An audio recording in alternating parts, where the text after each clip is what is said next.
Muy buenos días, amados hermanos y hermanas.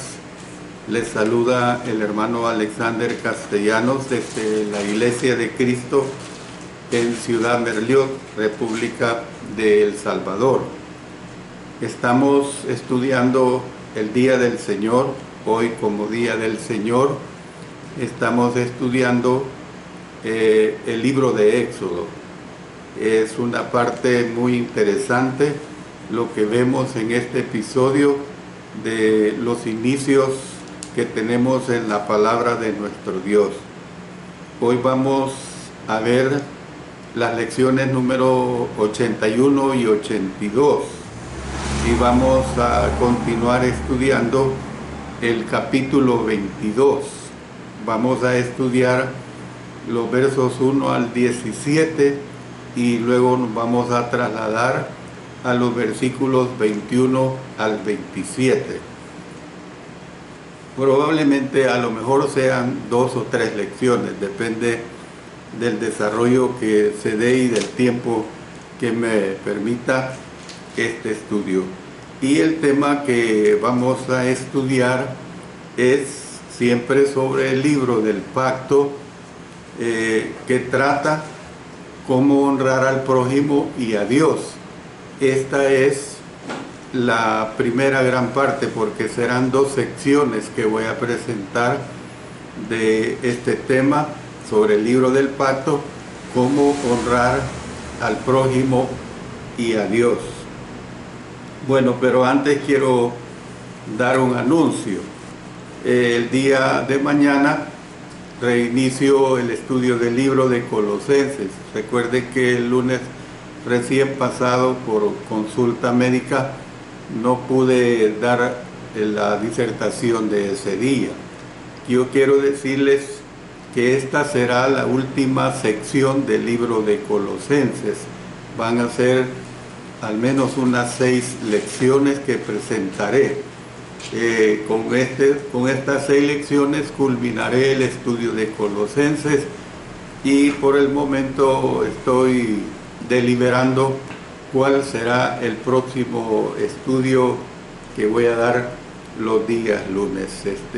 Tengo en mi mente lo que deseo, pero no quiero adelantarme porque tengo que pensarlo bien para seguir presentando palabra de Dios.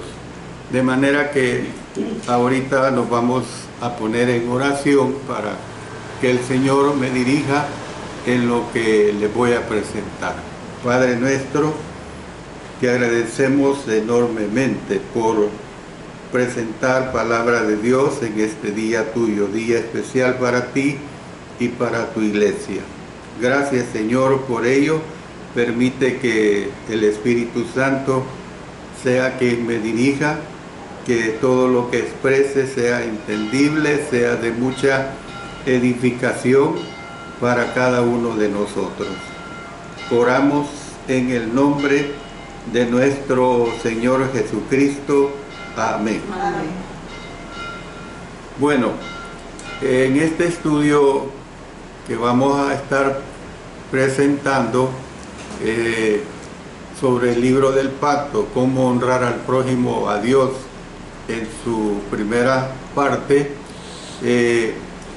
vamos a ver cómo es que en Éxodo 22 contiene instrucciones que se expresan tanto en negativo como en positivo, porque eso es lo que se ve acá. El capítulo incluye ordenanzas relacionadas con el hurto, ordenanzas con la idolatría, ordenanzas con la necesidad de mostrar compasión y por último las maneras cómo es que se tiene que honrar a Dios. Bueno, en primer lugar nos encontramos con una lista de delitos contra la propiedad ajena. Estas ordenanzas pueden considerarse como ampliación y como aplicación del 8º mandamiento que dice no hurtarás. Y las leyes incluyen normas sobre el hurto, También se habla del descuido con respecto a la propiedad propia. Se habla de la negligencia en el uso de la propiedad ajena y el mal uso que se hace de la hija de otro hombre. Luego, después de una sección sobre abusos en la adoración, este capítulo proporciona una guía sobre cómo tratar a las personas. Los israelitas sabían pues demostrar compasión para con los miembros desafortunados de la sociedad. O sea, ¿quiénes eran los desafortunados? Los extranjeros, las viudas, los huérfanos y los pobres.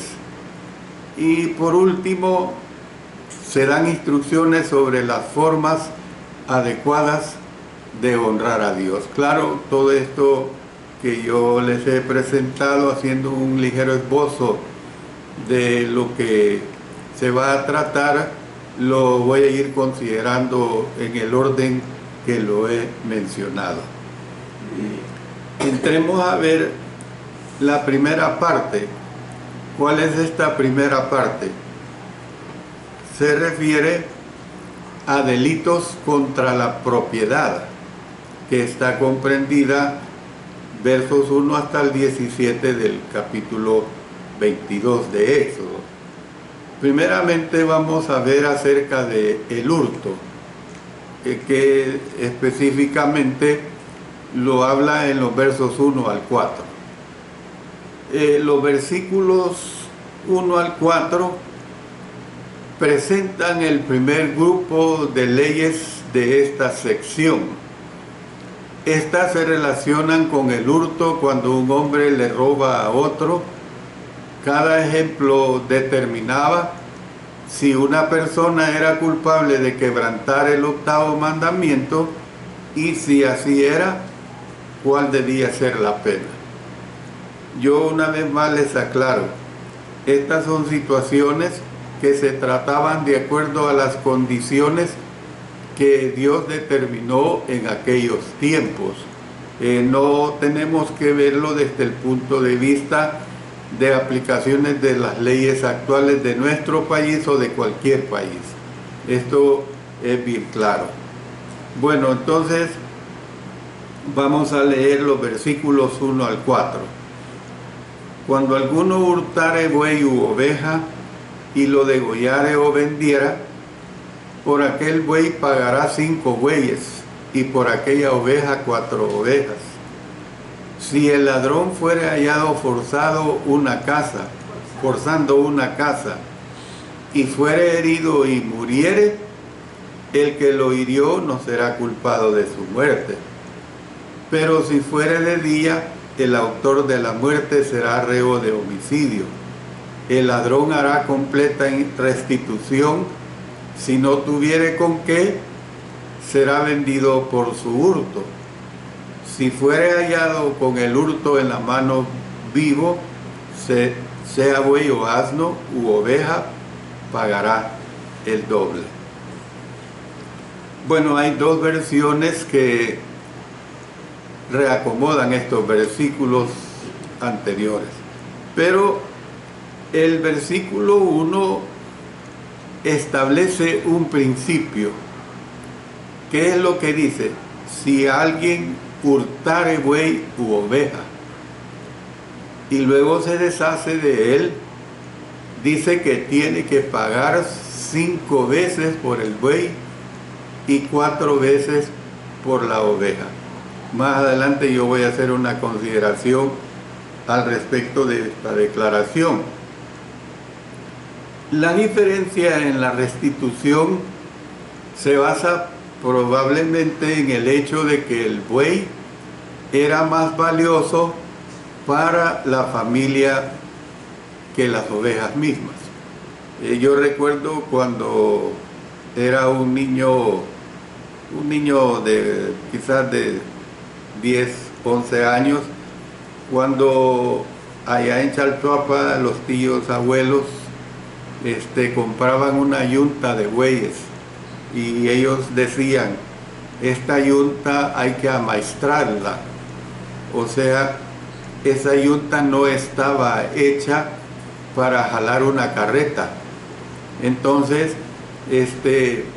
para poderla amaestrar, la enyugaban. Le ponían el yugo junto con un cabestro de cuero en su nuca, y entonces a esta yunta de bueyes la ponían a jalar la carreta. Primeramente, esa yunta de bueyes no lo quería hacer, pero conforme se iba desarrollando día tras día, la yunta de bueyes se iba acostumbrando hasta llegar al momento que ya no había ningún problema en que hicieran el trabajo de jalar la carga de la carreta.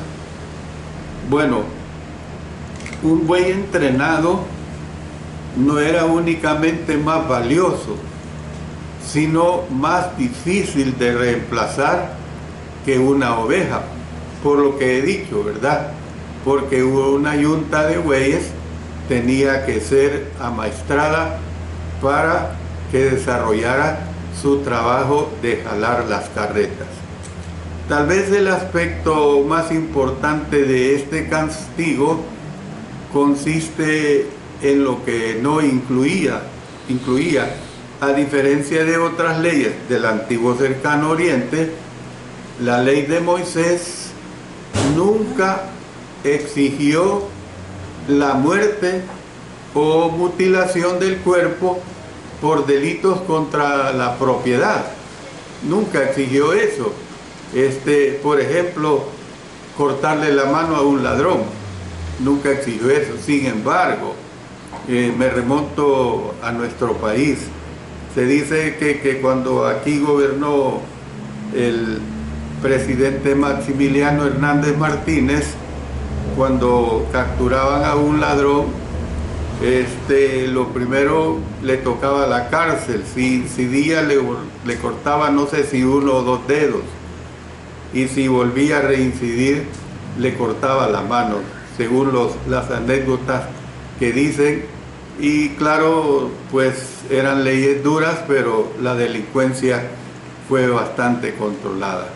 Entonces, por eso estoy diciendo que las leyes en este tiempo para los ladrones no incluía el cortarle la mano a un ladrón.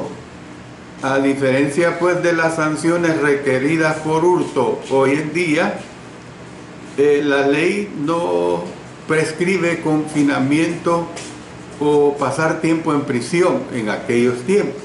No se daba esta situación. Ahora sí, nuestra ley es una persona, es tomada por ser ladrón o ladrona y le toca cárcel, y depende de su delito cometido, así va a ser la pena que se le impone.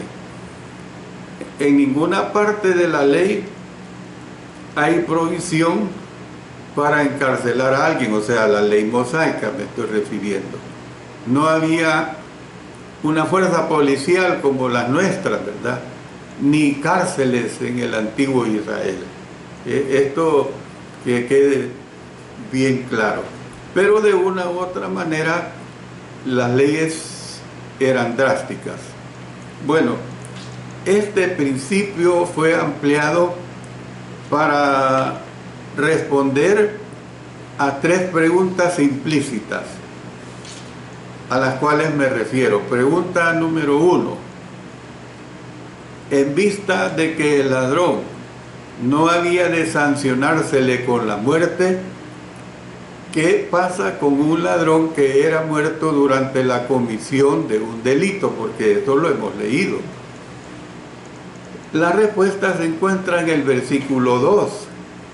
Si el dueño de la casa hería y mataba a un intruso, póngale cuidado a esto, durante la noche, era inocente.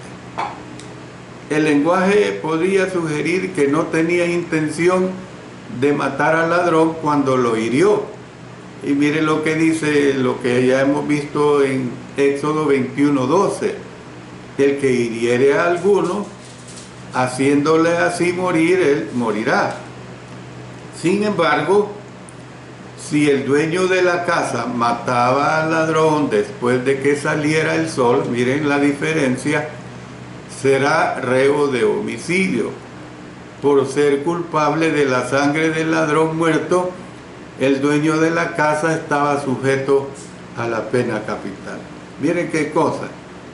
Si el dueño de la casa, o sea, si el agredido, pues, mataba al ladrón siendo de día, le tocaba también a él la muerte. Cosa, usted dirá, bueno, pero eso no se da en nuestros tiempos actuales, correcto, correcto, más no importa si sucede de día, pero el ladrón es agarrado infraganti dentro de su casa, la ley le favorece a usted. Pero de acuerdo a esto, y yo voy a mencionar por qué se daba esta situación. La diferencia entre los dos casos reside en el hecho de que un ladrón no podía ser visto por la noche. Estamos hablando del ladrón que llegaba de noche, la noche al fin es noche, y el agredido con su familia tenía que protegerse y lo hacía y lo mataba. El propietario de la casa, no podía juzgar sus intenciones ni saber si la intención era robar o matar. Entonces tenía todo el derecho pues a defenderse él y a su familia con fuerza letal, o sea, con fuerza de muerte. Sin embargo, si fuere de día, a la luz del día, el dueño de la casa podía ver lo que el ladrón estaba haciendo. Y al reconocerlo como ladrón, más no como un homicida potencial, el dueño de la casa no tenía autoridad para darle muerte. Era una situación que así se había determinado. Entonces, esta ley enseñaba pues el derecho de un israelita a defenderse, incluso con fuerza letal en el primer caso, si le parecía que podía resultar muerto. Entonces, ¿pero qué es lo que se ve? Que esta ley salvaguarda los derechos que la víctima tiene a una legítima defensa. También afirmaba el valor de la vida del ladrón. Miren qué interesante esto. Afirmaba el valor de la vida del ladrón, la cual tenía prioridad sobre la propiedad. O sea, la vida del ladrón valía más sobre la misma propiedad que estaba tomando indebidamente, pues. Es decir, que de acuerdo con la ley de Moisés, la vida de una persona, incluso la de un ladrón, valía más que cualquier posesión. Eso que quede claro. Número dos. Fíjese bien, he hablado de la número 1. ¿Qué pasa con un ladrón que era muerto durante la comisión de un delito? Número 2. Si el ladrón no podía pagar el precio cuadruplicado o quintuplicado de los animales robados, ¿qué había de hacerse? Bueno, sería vendido por su hurto y el dinero sin duda sería dado a la parte ofendida, o sea, al dueño de la casa, pues, al que le estaba robando. ¿Ve? Él recibiría el fruto de esa venta. Y número 3, si el ladrón aún no había vendido ni comido un animal robado, ¿cuál era la pena? Fíjese bien, el ladrón no lo había vendido el animal, el ladrón no se había comido al animal robado. ¿Cuál era la pena? Si el animal era hallado en la mano del ladrón, entonces el animal vivo podía ser devuelto a su legítimo propietario.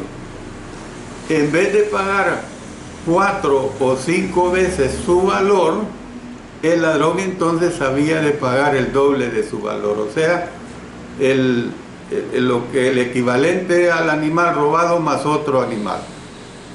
No podemos decir si podía darlo como otro animal o darlo también en valor monetario, pero si todavía había esa situación que lo tenía en posesión, había esa salvedad que la pena era una pena más suave, ¿verdad? No tenía que darle 5 veces más si era un buey, 4 veces más si era una oveja. Bueno, pero entremos a otro aspecto. ¿Cuál es el otro aspecto? El descuido de los campos. Dice en Éxodo 22, 5 y 6, se habla de esto. Entonces, aquí vemos que las leyes de la propiedad del segundo grupo se refieren a los daños causados al campo de un vecino. Bueno, leamos estos versículos 5 y 6. Si alguno hiciere pastar en campo o viña y metiere, perdón,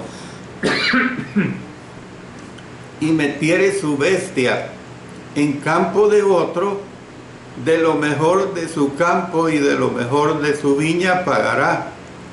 Cuando se prendiere fuego y al quemar espinos quemare mieses amontonadas o en pie o a campo, el que encendió el fuego pagará lo quemado. Bueno, otra antecedente de mi niñez. Yo recuerdo que siempre en los lugares de estos tíos abuelos que criaban bueyes, y yo recuerdo que cuando habían bueyes o caballos o asnos, lo que fuera, que no eran de ellos y estaban pastando en sus terrenos, ellos con toda libertad sacaban a esos animales de sus terrenos. ¿Por qué? Porque estos animales ajenos dejarían sin comida a los animales de ellos. Entonces había un entendimiento. El dueño de aquellos animales tenía que ser responsable de proveerles la alimentación en sus propios terrenos. Bueno, lo ilustro con esto, pues. En este pasaje se describen 2 casos. El primero se refiere a un animal que se suelta y pastorea en el campo de otro hombre. De acuerdo con las ordenanzas relacionadas con la muerte de un buey, usted recuerde lo que estudiamos en Éxodo 21, 33 y 34. Y si alguno abriere un pozo o cavare cisterna y no la cubriere y cayere allí buey o asno, el dueño de la cisterna pagará el daño resarciendo a su dueño, y lo que fue muerto será suyo. Entonces, el dueño del animal errante, el animal vago, pues, poder decirlo así, había de pagar por lo que su animal se había comido. Al hacerlo, no podía engañar al propietario afectado. Por el contrario, tenía que restituirle con lo mejor que tenía. Eso es lo que se ve en este primer caso. Pero en el segundo caso, describe de cuando el dueño de un campo ha iniciado un incendio, tal vez para quemar la maleza y poder sembrar cultivos o para que la hierba crezca. Sin embargo, a causa de su descuido, el fuego ardía fuera de control, destruyendo el grano en el campo de otro hombre. Entonces, en tal caso, el hombre que iniciaba el fuego tenía que resarcirse. Tenía que resarcirle al dueño que le estaba causando daño con ese fuego. En ambos casos, el ofensor era negligente, no tenía malas intenciones, Cuando se cometían errores no intencionales, era suficiente con que se le restituyera a la parte ofendida. Tales situaciones no exigían sanciones penales. Fíjese bien cómo es que tenían que llegar a arreglos y bueno, yo te reconoceré el daño que te he causado y bueno, una vez te reconozca ese daño, quedamos en paz. Y así era, pues. Pero entremos a un tercer aspecto que aquí se trata. El tercer aspecto es la negligencia en el cuidado de los bienes de los demás. Te lo repito, la negligencia en el cuidado de los bienes de los demás, comprendido en los versos 7 hasta el 15. O sea, este es el tercer grupo, pues. La atención se centra en el descuido de una persona para con el cuidado de los bienes que se le confían. Esta vez se describen tres situaciones.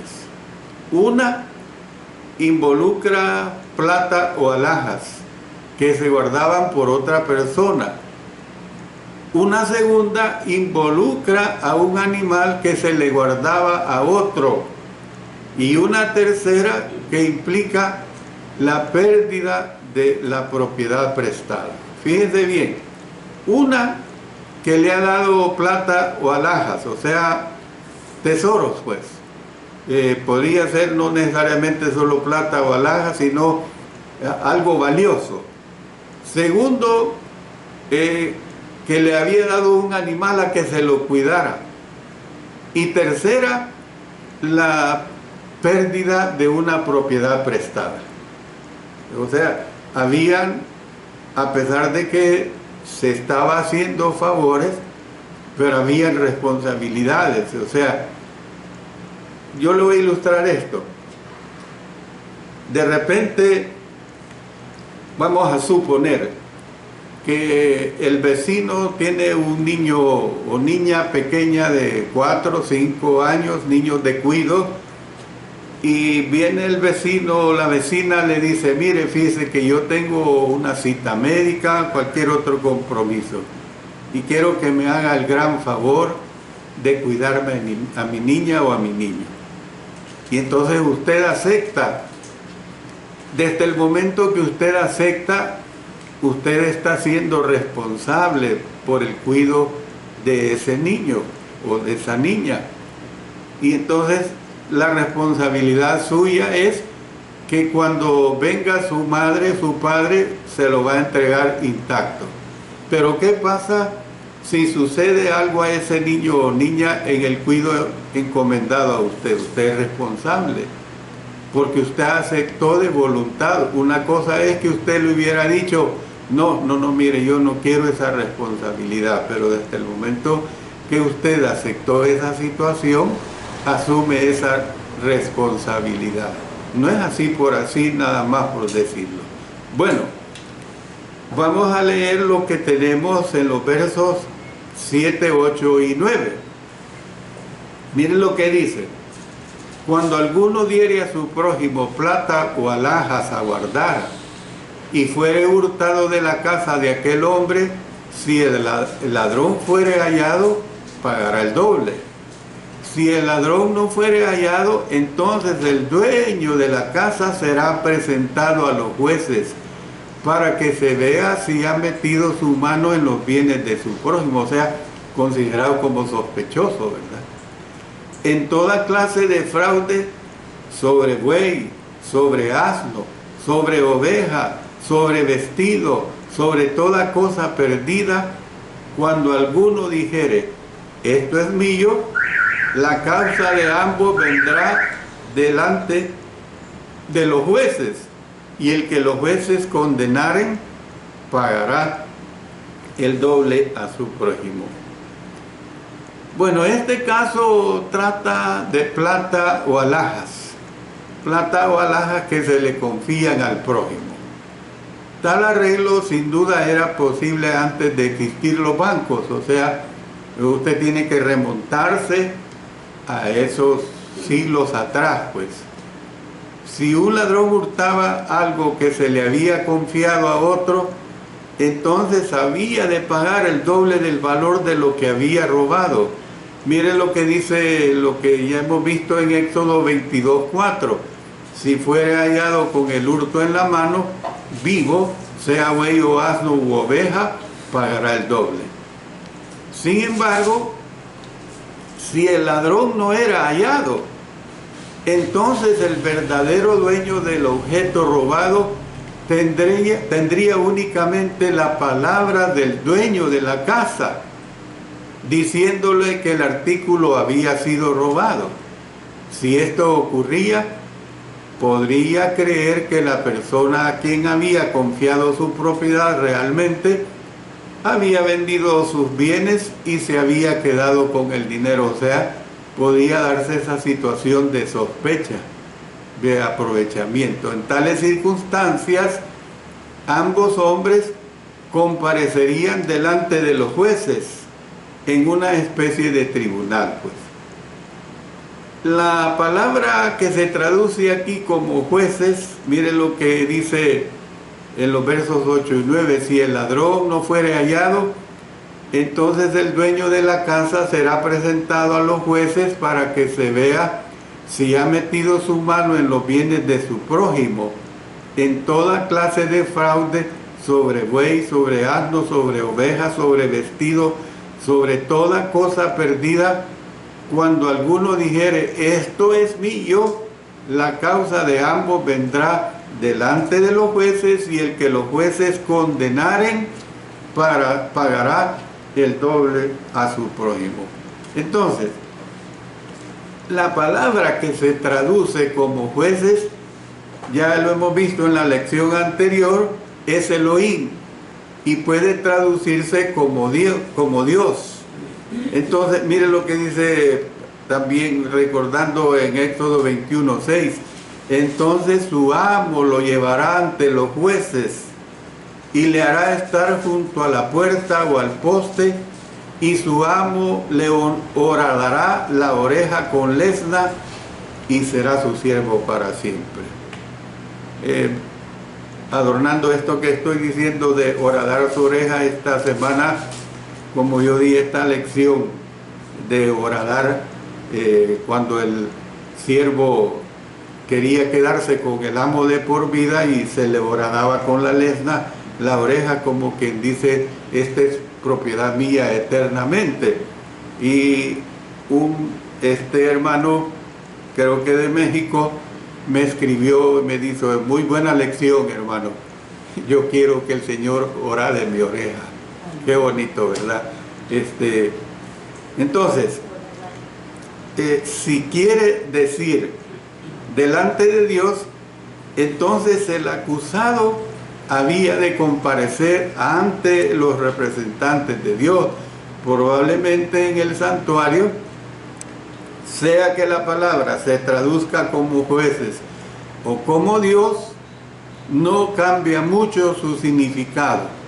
En cualquier caso, la persona acusada de robo había de jurar ante las autoridades de Israel diciendo que era inocente. Y entonces, como lo juraba, pues se creía que así era. Entonces, el versículo 9 amplía esta ley para incluir todo tipo de posesiones, animales y objetos, pues, y para incluir cualquier situación en la que un hombre creía haber visto un objeto perdido o robado en posesión de su vecino. Cuando ello sucedía, el dueño decía, esto es mío, es lo que se me había perdido, pues. Entonces, los dos hombres iban a la corte. El que encontraban culpable de engaño, sea el hombre que tomó lo que no le pertenecía, o sea el ladrón, pues, o el hombre que acusó falsamente a su prójimo, estaba obligado a pagarle a la otra parte el doble del valor del artículo en disputa.